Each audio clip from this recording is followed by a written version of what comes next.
Fête.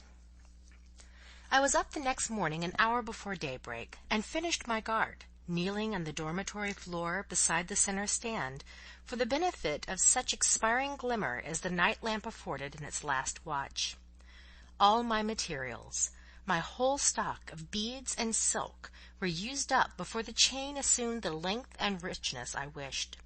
I had wrought it double, as I knew, by the rule of contraries, that to suit the particular taste whose gratification was in view, an effective appearance was quite indispensable. As a finish to the ornament, a little gold clasp was needed. Fortunately, I possessed it in the fastening of my sole necklace. I duly detached and reattached it, then coiled compactly the completed guard, and enclosed it in a small box I had bought for its brilliancy, made of some tropic shell of the colour called nacarat, and decked with a little coronal of sparkling blue stones. Within the lid of the box I carefully graved with my scissors' point certain initials. The reader will, perhaps, remember the description of Madame Beck's fête, nor will he have forgotten that at each anniversary a handsome present was subscribed for and offered by the school. The observance of this day was a distinction accorded to none but Madame, and, in a modified form, to her kinsman and counsellor, Monsieur Emmanuelle.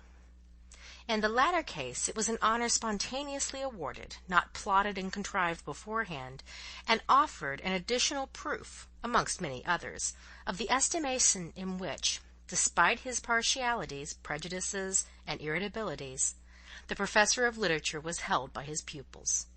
No article of value was offered to him. He distinctly gave it to be understood that he would accept neither plate nor jewellery. Yet he liked a slight tribute. The cost, the money value, did not touch him. A diamond ring, a gold snuff-box, presented with pomp, would have pleased him less than a flower or a drawing, offered simply and with sincere feelings. Such was his nature. He was a man, not wise in his generation, yet could claim a filial sympathy with the dayspring on high. Monsieur Paul's fête fell on the 1st of March and a Thursday. It proved a fine sunny day, and being likewise the morning on which it was customary to attend Mass, being also otherwise distinguished by half-holiday which permitted the privilege of walking out, shopping, or paying visits in the afternoon. These combined considerations induced a general smartness and freshness of dress. Clean collars were in vogue. The ordinary dingy woolen class dress was exchanged for something lighter and clearer.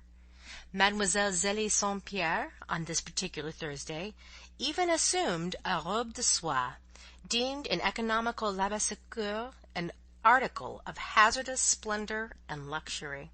Nay, it was even remarked that she sent for a coiffeur to dress her hair that morning. There were pupils acute enough to discover that she had bedewed her handkerchief and her hands with a new and fashionable perfume. Poor Zélie! It was much her wont to declare about this time that she was tired to death of a life of seclusion and labour, that she longed to have the means and leisure for relaxation, to have some one to work for her, a husband who would pay her debts.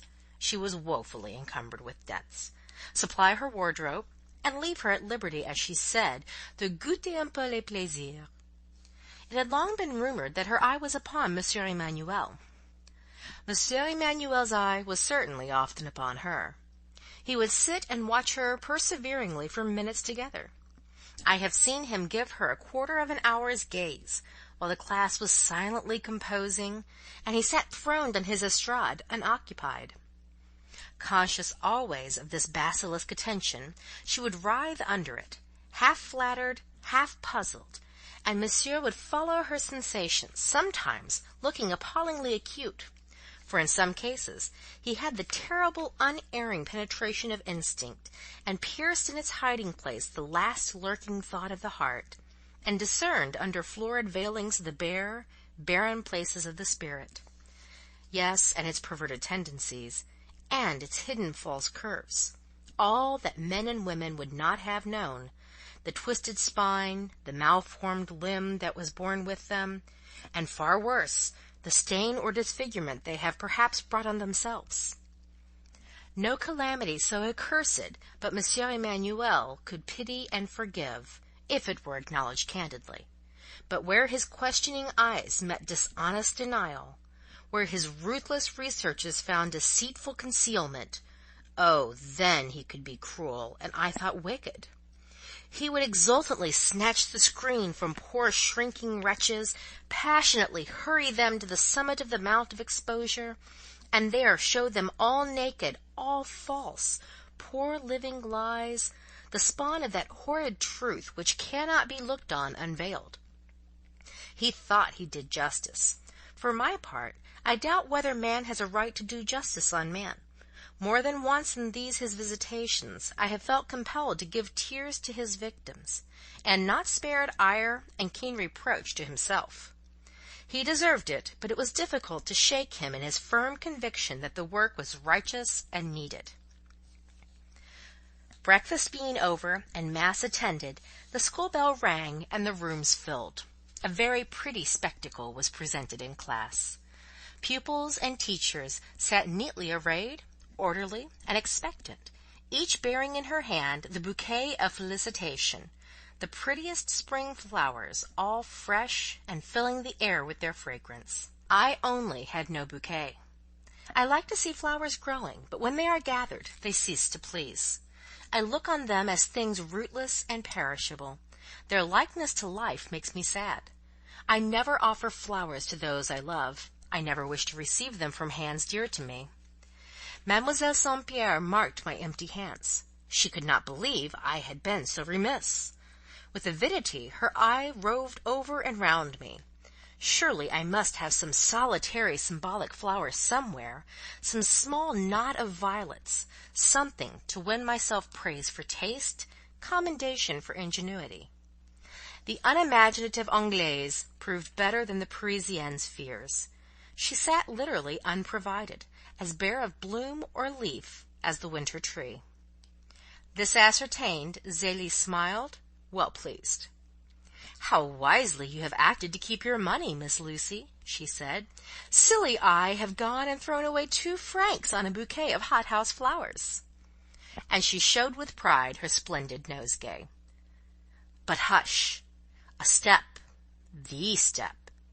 It came prompt as usual, but with a promptitude we felt disposed to flatter ourselves, inspired by other feelings than mere excitability of nerve and vehemence of intent. We thought our professor's footfall, to speak romantically, had in it a friendly promise this morning, and so it had. He entered in a mood which made him as good as a new sunbeam to the already well-lit first class. The morning light playing amongst our plants and laughing on our walls caught added lustre from Monsieur Paul's all benignant salute. Like a true Frenchman, though I don't know why I should say so, for he was of a strain neither French nor Labassecourienne, he had dressed for the situation and the occasion. Not by the vague folds, sinister and conspirator-like, of his soot-dark paletot were the outlines of his person obscured. On the contrary, his figure, such as it was, I don't boast of it, was well set off by a civilized coat and a silken vest quite pretty to behold. The defiant and pagan bonnet grec had vanished. Bare-headed, he came upon us, carrying a Christian hat in his gloved hand. The little man looked well, very well. There was a clearness of amity in his blue eye, and a glow of good feeling on his dark complexion, which passed perfectly in the place of beauty. One really did not care to observe that his nose, though far from small, was of no particular shape, his cheek thin, his brow marked and square, his mouth no rosebud. One accepted him as he was, and felt his presence the reverse of damping or insignificant. He passed to his desk. He placed on the same his hat and gloves. "Bonjour, mes amis," said he, in a tone that somehow gave amends to some amongst us for many a sharp snap and savage snarl. Not a jocund, good-fellow tone, still less an unctuous priestly accent, but a voice he had belonging to himself, a voice used when his heart passed the words to his lips. That same heart did speak sometimes, though an irritable, it was not an ossified organ. In its core was a place, tender beyond a man's tenderness, a place that humbled him to little children, that bound him to girls and women to whom, rebel as he would, he could not disown his affinity, nor quite deny that, on the whole, he was better with them than with his own sex. "We all wish Monsieur a good day, and present to him our congratulations on the anniversary of his fête," said Mademoiselle Zélie, constituting herself spokeswoman of the assembly, and advancing with no more twists of affectation than were with her indispensable to the achievement of motion. She laid her costly bouquet before him. He bowed over it. The long train of offerings followed. All the pupils, sweeping past with the gliding step foreigners practice, left their tributes as they went by. Each girl so dexterously adjusted her separate gift that when the last bouquet was laid on the desk, it formed the apex to a blooming pyramid, blooming, spreading, and towering with such exuberance as, in the end, to eclipse the hero behind it. This ceremony over, seats were resumed, and we sat in dead silence, expectant of a speech. I suppose 5 minutes might have elapsed, and the hush remained unbroken. 10, and there was no sound. Many present began, doubtless, to wonder for what Monsieur waited, as well they might. Voiceless and viewless, stirless and wordless, he kept his station behind the pile of flowers. At last there issued forth a voice, rather deep, as if it spoke out of a hollow. "Est-ce cela tout?" Mademoiselle Zélie looked around. "You have all presented your bouquets?" inquired she of the pupils. Yes, they had all given their nosegays, from the eldest to the youngest, from the tallest to the most diminutive. The senior mistress signified as much. "Est-ce cela tout?" was reiterated in an intonation which, deep before, had now descended some notes lower. "Monsieur," said Mademoiselle St. Pierre, rising, and this time speaking with her own sweet smile, "I have the honour to tell you that, with a single exception, every person in class has offered her bouquet. For Meess Lucy, Monsieur will kindly make allowance. As a foreigner, she probably did not know our customs, or did not appreciate their significance. Meess Lucy has regarded this ceremony as too frivolous to be honoured by her observance." "Famous!" I muttered between my teeth. "You are no bad speaker, Zélie, when you begin." The answer vouchsafed to Mademoiselle St. Pierre from the estrade was given in the gesticulation of a hand from behind the pyramid. This manual action seemed to deprecate words, to enjoin silence. A form ere long followed the hand. Monsieur emerged from his eclipse, and producing himself on the front of his estrade, and gazing straight and fixedly before him at a vast map-monde covering the wall opposite, he demanded a third time, and now in really tragic tones, "Est-ce cela tout?" I might yet have made it all right by stepping forwards and slipping into his hand the ruddy little shell-box I at that moment held tight in my own. It was what I had fully purposed to do. But first the comic side of Monsieur's behaviour had tempted me to delay, and now Mademoiselle St. Pierre's affected interference provoked contumacity. The reader, not having hitherto had any cause to ascribe to Miss Snow's character the most distant pretensions to perfection, will scarcely be surprised to learn that she felt too perverse to defend herself from any imputation the Parisienne might choose to insinuate. And besides, Monsieur Paul was so tragic, and took my defection so seriously, he deserved to be vexed. I kept, then, both my box and my countenance, and sat insensate as any stone. "It is well," dropped at length from the lips of Monsieur Paul, and having uttered this phrase, the shadow of some great paroxysm, the swell of wrath, scorn, resolve, passed over his brow, rippled his lips, and lined his cheeks. Gulping down all further comment, he launched into his customary discourse. I can't at all remember what this discourse was. I did not listen to it. The gulping down process, the abrupt dismissal of his mortification or vexation, had given me a sensation which half counteracted the ludicrous effect of the reiterated "Est-ce là tout?" Towards the close of the speech there came a pleasing diversion. My attention was again amusingly arrested. Owing to some little accidental movement, I think I dropped my thimble on the floor, and in stooping to regain it, hit the crown of my head against the sharp corner of my desk, which casualties, exasperating to me by rights, if to anybody, naturally made a slight bustle.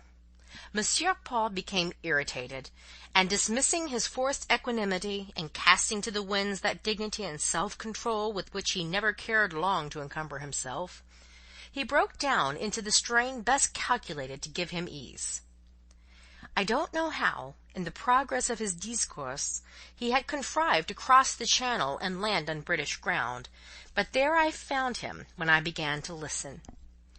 Casting a quick, cynical glance around the room, a glance which scathed, or was intended to scathe, as it crossed me, he fell with a fury on les Anglaises. Never have I heard English women handled as Monsieur Paul that morning handled them. He spared nothing, their minds, morals, manners, nor personal appearance.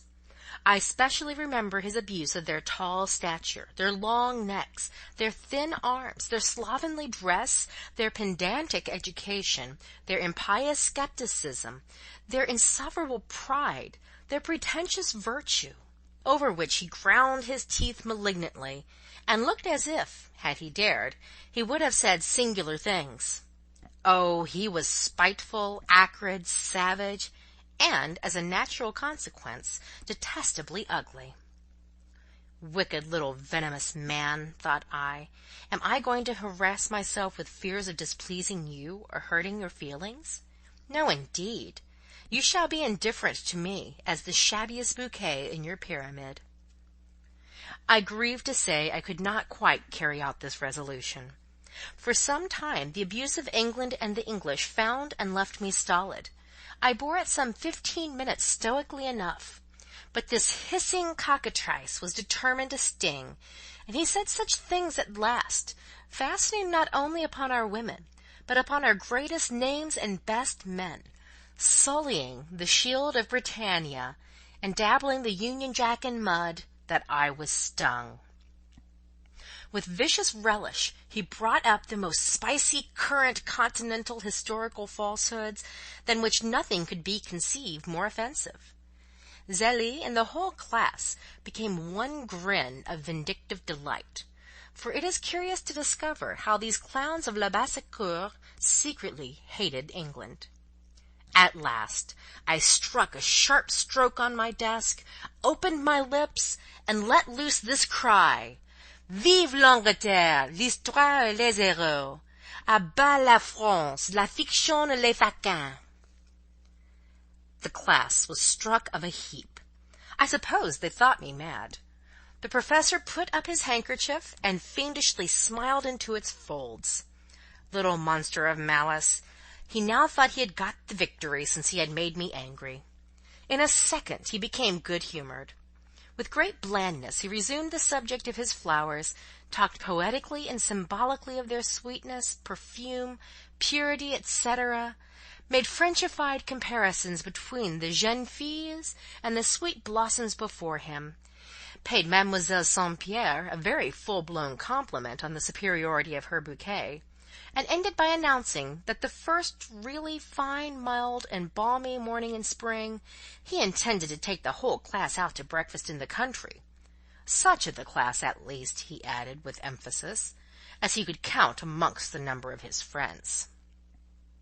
"Donc, je n'y serai pas," declared I involuntarily. "Soit," was his response, and gathering his flowers in his arms, he flashed out of class, while I, consigning my work, scissors, thimble, and the neglected little box to my desk, swept upstairs. I don't know whether he felt hot and angry, but I am free to confess that I did.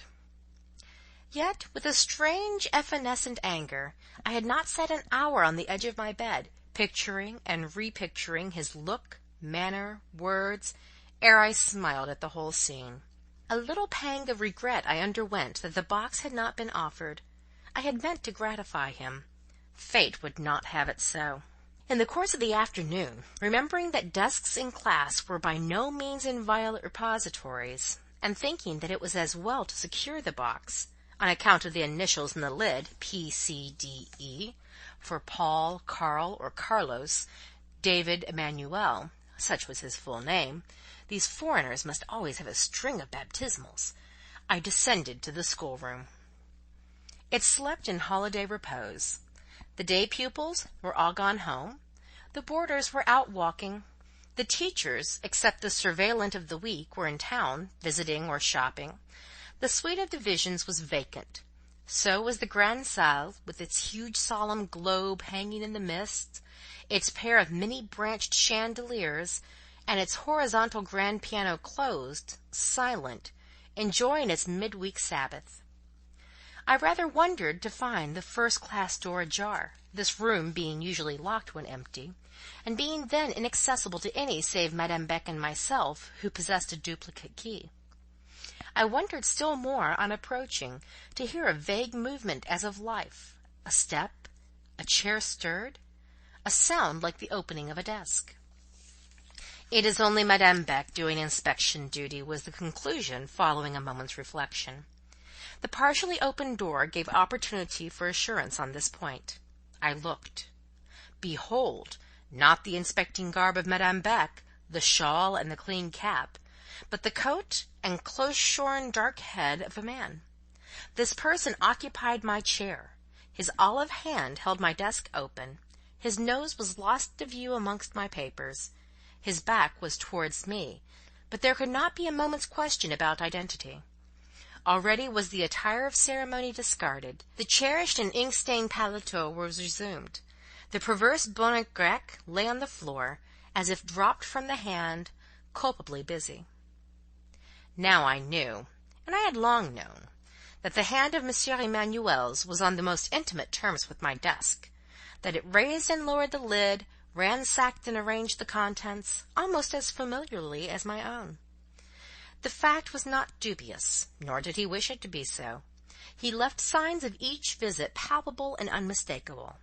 Hitherto, however, I had never caught him in the act. Watch as I would, I could not detect the hours and moments of his coming.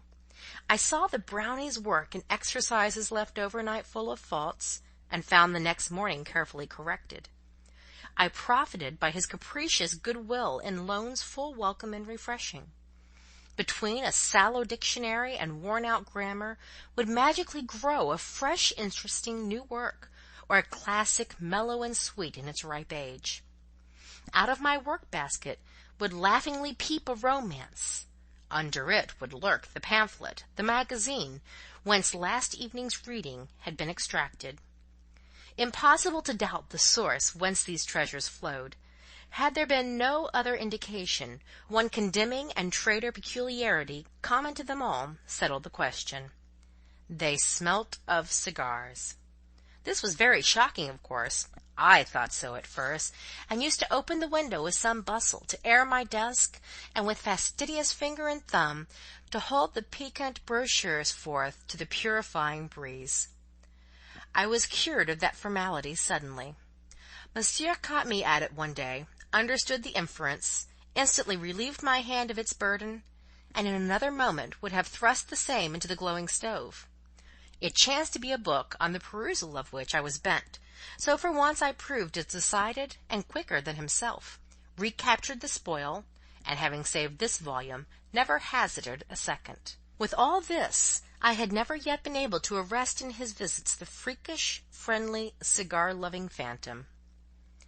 But now at last I had him.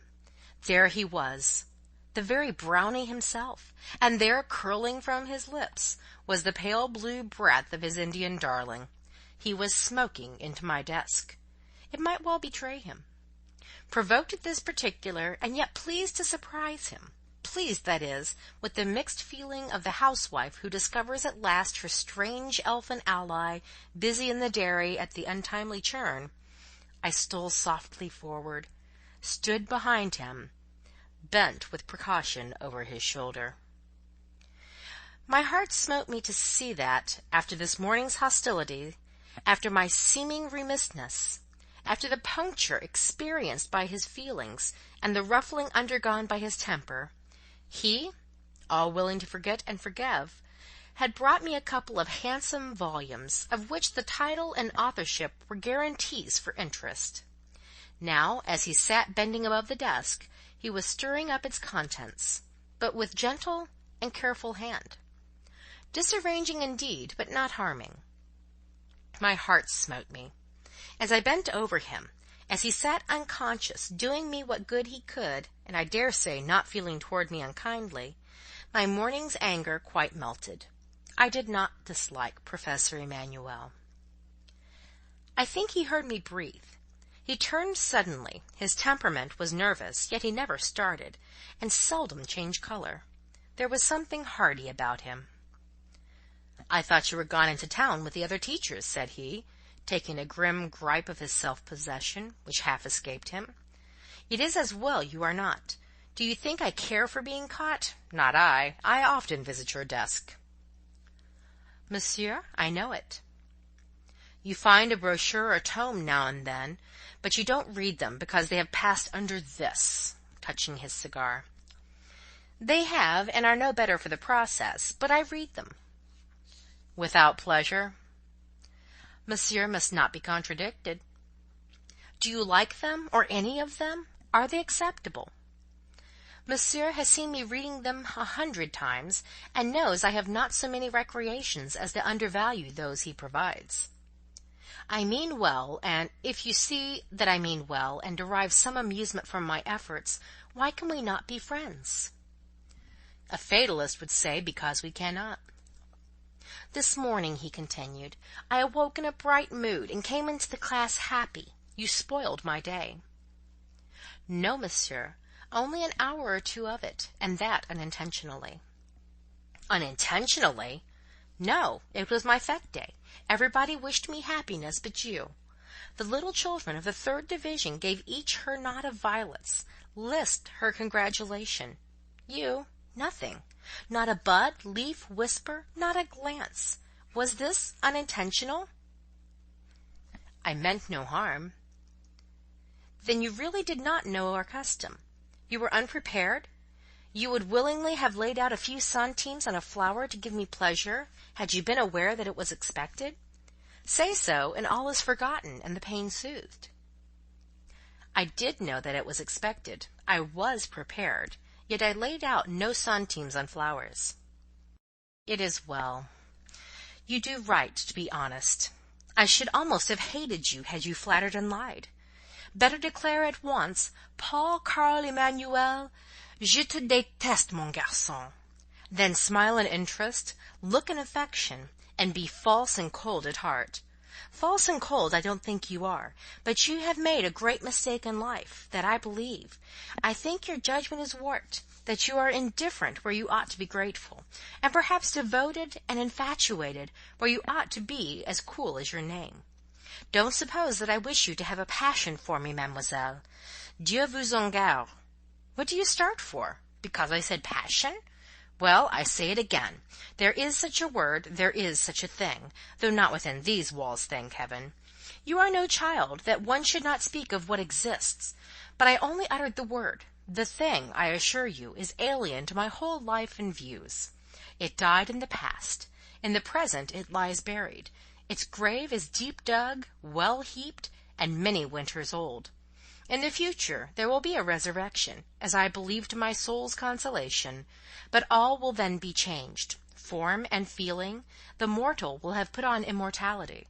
It will rise not for earth, but for heaven. All I say to you, Miss Lucy Snowe, is, that you ought to treat Professor Paul Emmanuelle decently." I could not and did not contradict such a sentiment. "Tell me," he pursued, "when it is your fête day, and I will not grudge a few centimes for a small offering." "You will be like me, monsieur. This cost more than a few centimes, and I did not grudge its price." And taking from the open desk the little box, I put it into his hand.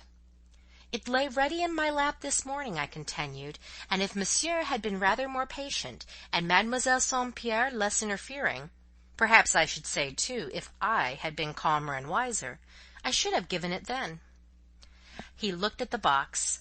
I saw its clear warm tint and bright azure circlet pleased his eyes. I told him to open it. "My initials!" said he, indicating the letters in the lid. "Who told you I was called Carl David?" "A little bird, monsieur." "Does it fly from me to you? Then one can tie a message under its wing when needful." He took out the chain, a trifle indeed as to value, but glossy with silk and sparkling with beads. He liked that too, admired it artlessly like a child. "For me?" "Yes, for you." "This is the thing you were working at last night?" "The same." "You finished it this morning?" "I did." "You commenced it with the intention that it should be mine?" "Undoubtedly." "And offered on my fête day?" "Yes." "This purpose continued as you wove it?" Again I assented. "Then it is not necessary that I should cut out any portion, saying, 'This part is not mine, it was plaited under the idea and for the adornment of another?'" "By no means. It is neither necessary, nor would it be just." "This object is all mine?" "That object is yours entirely." Straightway Monsieur opened his paletot, arranged the guard splendidly across his chest, displaying as much and suppressing as little as he could, for he had no notion of concealing what he admired and thought decorative. As to the box, he pronounced it a superb bonbonnière. He was fond of bonbons, by the way, and as he always liked to share with others what pleased himself, he would give his dragees as freely as he lent his books. Amongst the kind brownie's gifts left in my desk, I forgot to enumerate many a paper of chocolate comfits. His tastes in these matters were southern, and what we think infantine. His simple lunch consisted frequently of a brioche, which, as often as not, he shared with some child of the 3rd division. "À présent, c'est un fait accompli," said he, readjusting his paletot, and we had no more words on the subject. After looking over the 2 volumes he had brought, and cutting away some pages with his penknife—he generally pruned before lending his books, especially if they were novels, and sometimes I was a little provoked at the severity of his censorship, the retrenchments interrupting the narrative. He rose, politely touched his bonnet grec, and bade me a civil good day. "We are friends now," thought I, "till the next time we quarrel."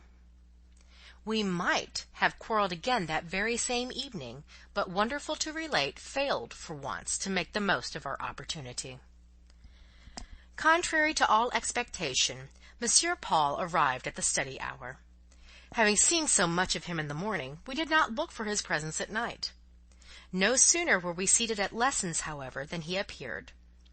I own I was glad to see him, so glad that I could not help greeting his arrival with a smile. And when he made his way to the same seat about which so serious a misunderstanding had formerly arisen, I took good care not to make too much room for him. He watched with a jealous sidelong look to see whether I shrank away, but I did not, though the bench was a little crowded. I was losing the early impulse to recoil from Monsieur Paul. Habituated to the paletot and bonnet grec, the neighbourhood of these garments seemed no longer uncomfortable or very formidable. I did not now sit restrained, asphyxié, as he used to say, at his side. I stirred when I wished to stir, coughed when it was necessary, even yawned when I was tired; did, in short, what I pleased, blindly reliant upon his indulgence. Nor did my temerity, this evening at least, meet the punishment it perhaps merited. He was both indulgent and good-natured. Not a cross glance shot from his eyes, not a hasty word left his lips. Till the very close of the evening he did not indeed address me at all, yet I felt somehow that he was full of friendliness. Silence is of different kinds, and breathes different meanings. No words could inspire a pleasanter content than did Monsieur Paul's wordless presence. When the tray came in, and the bustle of supper commenced, he just said as he retired that he wished me a good night and sweet dreams, and a good night and sweet dreams I had. End of Chapter 29, Monsieur's Fête. Read by Tora in Campbellsburg, Kentucky, October 2006.